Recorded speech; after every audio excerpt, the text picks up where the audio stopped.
Hello and welcome everyone आपके अपने channel CTS जुगाड़ से पे, जहां पर हम लोग बात करते हैं रोज के रोज कुछ ना कुछ बहुत इंपॉर्टेंट न्यूज के बारे में। तो बेटा आज है मंडे, है 24 जून और हम लोग देखना शुरू कर रहे हैं बेटा हफ्ते की शुरुआत में बहुत इंपॉर्टेंट न्यूज आपके लिए है। और उन इंपॉर्टेंट न्यूज में देखो सबसे पहले न्यूज आ रही है हमारे सामने, द गोल्डन थ्रेड अवार्ड। देखना हमको यह पड़ेगा बेटा, गोल्डन थ्रेड को अंतरराष्ट्रीय श्रेणी में सर्वश्रेष्ठ वृत्तचित्र के रूप में गोल्डन कोच पुरस्कार से सम्मानित किया गया है। तो बेटा पहली बात तो आप ये जान लीजिए कि वृत्तचित्र होता क्या है बेटा, इट इज अ डॉक्यूमेंट्री। जो डॉक्यूमेंट्री आप सिंपल सी बात समझते हैं, तो हम बोल रहे हैं यहां पर क्या, भारतीय वृत्तचित्र द गोल्डन थ्रेड को 18वें मुंबई अंतरराष्ट्रीय फिल्म महोत्सव के समापन समारोह में गोल्डन कोच पुरस्कार से अंतरराष्ट्रीय श्रेणी में सर्वश्रेष्ठ वृत्तचित्र के रूप में सम्मानित किया गया है। तो आपको याद रखना है द गोल्डन थ्रेड क्या है बेटा, द गोल्डन थ्रेड जो है ये आपका गोल्डन कोच पुरस्कार सम्मानित है और ये बेस्ट डॉक्यूमेंट्री है।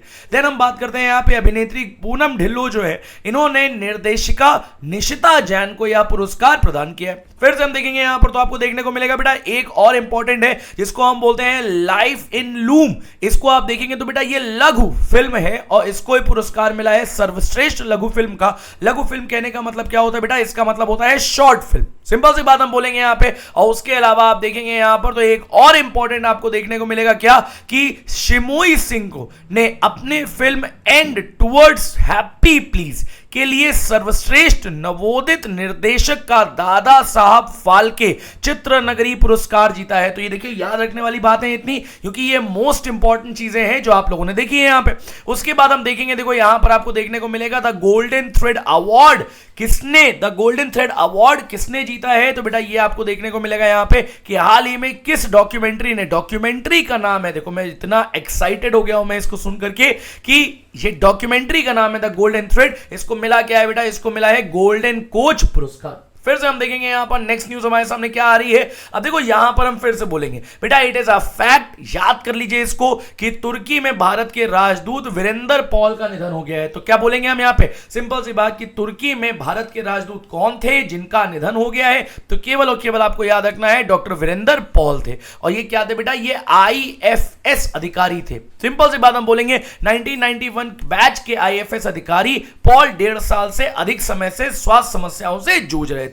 तो सिंपल सी बात हमको ये समझ में आती है और ये फैक्ट है, केवल और केवल आपको याद कर लेना है। नेक्स्ट बात करेंगे हम लोग यहां पर, तो आप देखिए फिर से, अब देखो NDTV ने क्या किया बेटा, गूगल के साथ में साझेदारी की है। किस चीज के लिए साझेदारी की है, केवल और केवल भाई साहब हमको इतनी बात जाननी है। तो हम क्या देखते हैं यहां पे बेटा, गूगल के भारत के प्रमुख समाचार प्लेटफॉर्म NDTV ने गूगल के साथ अपनी अभिनव साझेदारी के जरिए उल्लेखनीय सफलता हासिल की है। और यह सफलता है क्या बेटा, सफलता जो है वो यहां पर देखने को आपको मिलेगी। क्या देखने को मिलेगा, इस ढांचे को लागू करने के बाद पहली तिमाही के भीतर NDTV ने पर्याप्त वृद्धि देखी। नए उपयोगकर्ता की वृद्धि 24% बढ़ी है, पेज व्यू इनके 12% बढ़ गए हैं। और आपको देखने को मिलेगा बहुत सारी ऐसी चीजें हैं जो यहां पर बढ़ी है। क्या मिल रहा है बेटा, इससे इनको मिल रहा है रियल टाइम डेटा। और रियल टाइम डेटा से ये अपनी जितनी भी न्यूज है उसको बहुत इजीली एनालाइज कर रहे हैं। डेफिनेटली अगर कोई कंपनी ऐसा कर पाती है तो वो अपनी चीजों को बहुत जल्दी अच्छा भी करती है, इंप्रोवाइज भी करती है। और सेम एज NDTV वही कर रही है। मैं बोलूंगा कि आप नॉर्मली बात करते हैं तो आप SSB इंटरव्यू में भले आपसे टेलीकम्युनिकेशन में ये चीज पूछी जा सकती है, बट अगर आपका डिफेंस एग्जामिनेशन के पर्सपेक्टिव से आप देखते हैं तो ये न्यूज आपकी इंपॉर्टेंट नहीं बनती है। सिंपल सी बात समझ में आ गई बात। अभी देखो हमने मोस्ट इंपॉर्टेंट पॉइंट बता दिए बस इसमें। चलो भाई नेक्स्ट की बात करते हैं हम लोग। नेक्स्ट आ गए किस पे, केंद्र ने अतुल कुमार चौधरी को ट्राई का सचिव नियुक्त किया गया है। तो बहुत अच्छी बात है भाई, इनका नाम याद कर लीजिए, इनका चेहरा याद कर लीजिए, ट्राई के सचिव बन गए हैं, केवल इतनी बात। उसके अलावा और कुछ नहीं समझना है। मैंने आपसे एक बार नहीं 10 बार बोला है, जो भी अपॉइंटमेंट हो रही है भाई साहब वैसे ही अपॉइंटमेंट याद कर लीजिए आप। आपका अगर एग्जाम में आता है तो अपॉइंटमेंट पूछ ली जाएगी, उसके अलावा और कुछ भी नहीं पूछा जाएगा इससे। ठीक है, समझ में आ गई इतनी बात कि सर ट्राई के बारे में हम देखेंगे। तो ट्राई क्या होती है बेटा, telecom regulatory authority of India. क्या बोलेंगे हम, गठन कब हुआ है बेटा, 20 फरवरी 1957 में। मुख्यालय कहां है, नई दिल्ली में। अध्यक्ष कौन है, अनिल कुमार लाहोटी साहब है। समझ में आ गई बात। तो अतुल कुमार चौधरी जी को क्या बनाया गया, इसका सचिव नियुक्त किया गया है या सेक्रेटरी नियुक्त किया गया है। चलो भाई देखो नेक्स्ट न्यूज की तरफ चलते हैं हम लोग। नेक्स्ट न्यूज फिर से आपसे मैं बोलूंगा कि ये केवल और केवल फैक्ट बेस्ड न्यूज है कि बीईएल मतलब कि आप बोलेंगे भारत इलेक्ट्रॉनिक लिमिटेड, एरोनॉटिक्स निकल रहा है भाई, भारत इलेक्ट्रॉनिक लिमिटेड बीईएल। देखो एरोनॉटिक्स क्यों निकल रहा है, क्योंकि आपको देखने को मिलेगा कि आज मिराज से रिलेटेड भी एक बहुत इंपॉर्टेंट न्यूज आएगी आपके सामने और बताएंगे अभी उसके बारे में। क्योंकि देखो ये न्यूज जब एनालाइज करते हैं ना हम लोग तो हमको समझ में आती है बात कि बहुत सारे इंप्रूवमेंट हो रहे हैं आर्मी में भी। ठीक है, तो हम देखेंगे बेटा यहाँ पे बीईएल ने मनोज जैन को नया अध्यक्ष नियुक्त किया है, एमडी नियुक्त किया है। सिंपल सी बात है, फैक्ट बेस है, आप याद कर लीजिए। बढ़िया सा ऑफिस है, जब आप बन जाएंगे ऑफिसर तो आपको भी ऑफिस मिलेगा ऐसे। चलो भाई नेक्स्ट की बात करते हैं हम लोग। नेक्स्ट न्यूज हमारे सामने आ रही, देखो अभी बात की थी मिराज की, तो सेकेंड हैंड यहां पर मिराज खरीदने की बात हो रही है। भारत और कतर ने 12 इस्तेमाल किए गए, तो इस्तेमाल किए गए मतलब ये सेकेंड हैंड हो गए। याद रखना है क्या, भारत और कतर, बेटा ये कतर बहुत बार याद कर लीजिए और इसको लगा लीजिए यहां पर मोस्ट इंपॉर्टेंट न्यूज, बिकॉज आपको देखने को मिलेगा कि यहां पर बात हो रही है बेटा मिराज 2000 लड़ाकू विमानों की बिक्री पर बातचीत चल रही है। सिंपल सी बात आपको याद रखना है, इंडिया के पास पहले से मिराज है, बट अपने बेड़े को बढ़ाने के लिए यहां हम बोल रहे हैं कि सिंपल सी बात बेटा कतरी मिराज 2005 लड़ाकू विमानों के खरीदने के प्रस्ताव पर नई दिल्ली में महत्वपूर्ण चर्चा की गई है। खरीदा नहीं गया अभी, जब खरीदा जाएगा डेवलपमेंट होंगे और भी चीजें हम देखेंगे इसमें। हो सकता है कि नेगोशिएशन अभी और भी हो। 5000 करोड़ बोला जा रहा है, बट इंडिया 5000 करोड़ नहीं देने वाला है सेकेंड हैंड के लिए। ठीक है, तो चलो भाई देख लेते हैं। यहां पे देखो क्वेश्चन में भी आपको मेन कतर देखने को मिलेगा। नेक्स्ट न्यूज हमारे सामने आ रही है फिर से कि देखो एडीबी आजकल क्या कर रहा है, एडीबी सबको फंड बांट रहा है, ठीक है, सस्टेनेबल डेवलपमेंट के लिए। बट यहां पर जब बात आती है पाकिस्तान की तो हम ये बोलते हैं कि चलो ठीक है, यहां पर ऋण मिल तो गया है इनको। देखेंगे एडीबी ने पाकिस्तान को सतत निवेश के लिए $250 मिलियन का ऋण स्वीकृत किया है। भाई साहब ऋण मिल तो गया है, बट जरूरी नहीं है कि जब हम पाकिस्तान की बात करेंगे तो वो निवेश जहां के लिए बोला जा रहा है वहीं पर हो।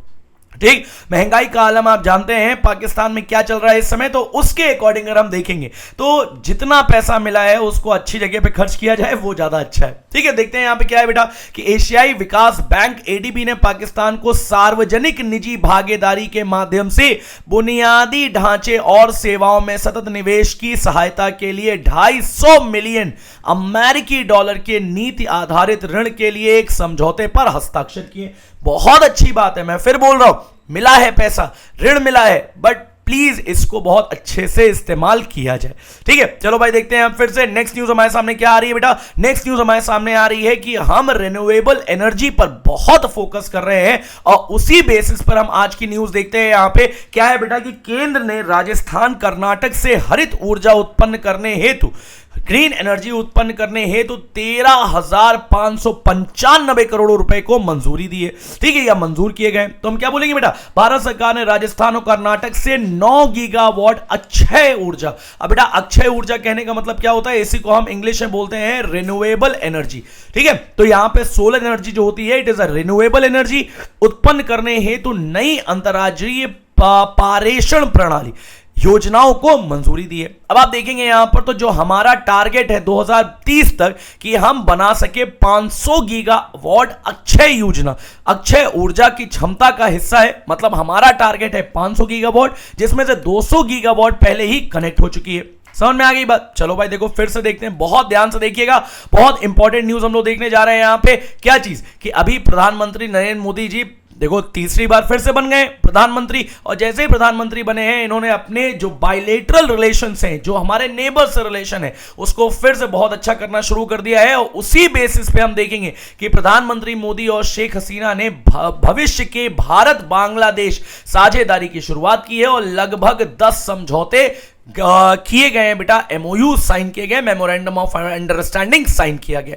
और इसमें है क्या, 2047 तक विकसित भारत और 2041 तक स्मार्ट बांग्लादेश बनाने के अपने अपने राष्ट्रीय विकास दृष्टिकोण को साकार करने का प्रयास किया गया। ठीक है, समझ में आ गई इतनी बात। अब इसमें देखो कुछ चीजें और है, यहां पे इसको आप पढ़ भी सकते हैं, मैं आपको बता दे रहा हूं एक बार कि समुद्री सहयोग, नेवल सहयोग हो गया, नीली अर्थव्यवस्था, अंतरिक्ष सहयोग, रेलवे कनेक्टिविटी समुद्र विज्ञान और सामरिक एवं और परिचालन अध्ययनों में या सैन्य शिक्षा हो गई। बेटा इन सब पे समझौते यहां पर किए गए हैं, जिससे हम देखेंगे यहां पर कि दोनों कंट्रीज डेफिनेटली बेनिफिटेड होंगी। ठीक है, तो बेटा आज की लास्ट न्यूज हम देख रहे हैं और लास्ट न्यूज हमारे सामने क्या आ रही है कि आंध्र प्रदेश में, फिर से बोल रहा हूं आपसे, फैक्चुअल क्वेश्चन है, केवल और केवल याद करना है आपको कि आप देखेंगे यहां पे अयाना पाट्रुडू सर्वसम्मति से आंध्र प्रदेश विधानसभा के अध्यक्ष चुन लिए गए हैं। तो हम देखेंगे यहां पे, अब मेन आपको क्या याद रखना है, देखो इनको पवन कल्याण जी को तो सब लोग जानते हैं और बाय बाय जगन वाला बड़ा फेमस हुआ था, बट आपको क्या याद करना है, आपको याद करना है आंध्र प्रदेश की राजधानी क्या है, अमरावती है, अभी शिफ्ट की गई थी। मुख्यमंत्री अब आपको याद हो जाएंगे कि बेटा ये भाई साहब हैं एन चंद्रबाबू नायडू। राज्यपाल कौन है, एस अब्दुल नजीर है। पहले थे ये संयुक्त आंध्र प्रदेश, बट बेटा विभाजन हो गया है। ठीक, विभाजन कब हुआ, 1 अक्टूबर 1953 में मद्रास प्रेसिडेंसी से। पक्षी कौन है, गुलाबी तोता। तो आपको देखने को मिलेगा बेटा यही इंपॉर्टेंट न्यूज थी आज से रिलेटेड। मैं फिर से बोल रहा हूं, अगर आप चाहते हैं कि इतने ही एंथुसियास्टिक तरीके से आपकी लाइव क्लासेस स्टार्ट की जाए तो जल्दी से जल्दी, देखो मैंने पहले यहां टारगेट लिख दिया, जिसको 5K नहीं समझ में आता है, 5000 सब्सक्राइबर आप कंप्लीट कराइए और जिस दिन 5000 सब्सक्राइबर कंप्लीट होंगे डेफिनेटली बेटा मैं आपको एश्योर कर रहा हूं कि आपकी लाइव क्लासेस स्टार्ट की जाएंगी। और चाहे आप फिजिक्स की बात करें, केमिस्ट्री की बात करें, बचे हुए बेटा 60 दिन, तो अगर आप चाहते हैं कि बचे हुए 30 दिन में आपकी सारी लाइव क्लासेस ली जाए तो भैया 30 ही दिन का समय है आपके पास, जल्दी से जल्दी शेयर करिए और 5000 सब्सक्राइबर कंप्लीट कराइए। ठीक है, तो मिलते हैं बेटा नेक्स्ट वीडियो में, तब तक के लिए थैंक यू सो मच, जय हिंद।